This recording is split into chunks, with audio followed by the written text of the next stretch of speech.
So it's Tradies National Health Month this month.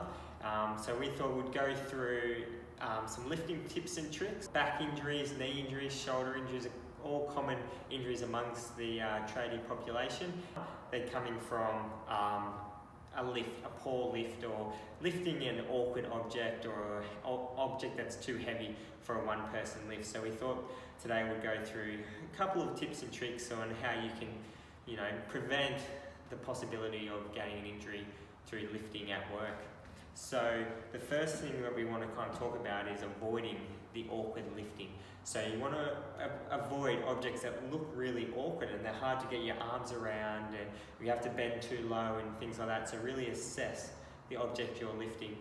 And the next thing is lifting objects that are too heavy for that one person. So the guidelines most would recommend are sticking to, for males, around 25 kilos for a single lift, and for females about 16 kilos.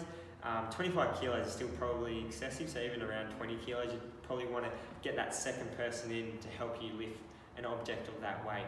So, and then the final thing that we want to kind of limit is doing too much lifting from the floor to the waist, so below the waist. So if it's from waist height to the floor, or from the floor to the waist, we actually want to avoid too much lifting in that area. And then also from the shoulders up. Too much lifting from the shoulders up also is shown it's going to increase your risk of injury. So what we thought we'd do is we'll actually demonstrate and show you kind of the way to go with a few tips and tricks with the lifting. So what we've got here is we've got a couple of objects on the ground here. So we've just got a weight. So the four main things to do when you're lifting is to assess what the object you're going to lift. So you're assessing the shape, the density, kind of assessing the weight as well. And then you're going to also assess where that object's going to go. Now, we want to, like I said, we want to limit from floor to waist height, but I'll show you, if you're going to have to do that sort of lifting, how to do it. So number one, we're assessing the object and where it's getting placed. Second thing to do is we're having a nice wide base of support. So the wider that base of support, the more control we're going to have through the hips and pelvis to support our backs, okay?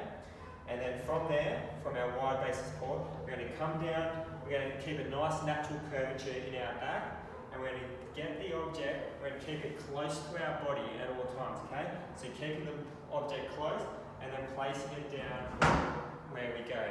So the four things are assessing the object and where it's placed, wide base of support, and then we're keeping the weight or the object close to our body. And the final point is just to maintain a natural curvature of the spine, okay? So there's a bit of a misconception of picking up an item with really bent knees and a really straight back. So this is kind of what the conception of lifting is. Now we want to actually have a little bit of natural curvature with the spine, okay? So there's no need to stress that every time you lift, it does not have to be the perfect lift. In the gym, or one-off lifts, yeah, that's fine, but doing it over the day, that's actually going to be more harm than good, okay? So we want that nice curvature, a natural curvature of the back when lifting, okay? So the last thing is I just thought I'd show an awkward object and things not to do. So when picking up awkward objects and things like that, obviously this is quite light, but we'll pretend it's heavy. But having to pick up a ball like this, and you'll see how my back goes like that. That's a position we want to avoid, that sort of positioning, okay?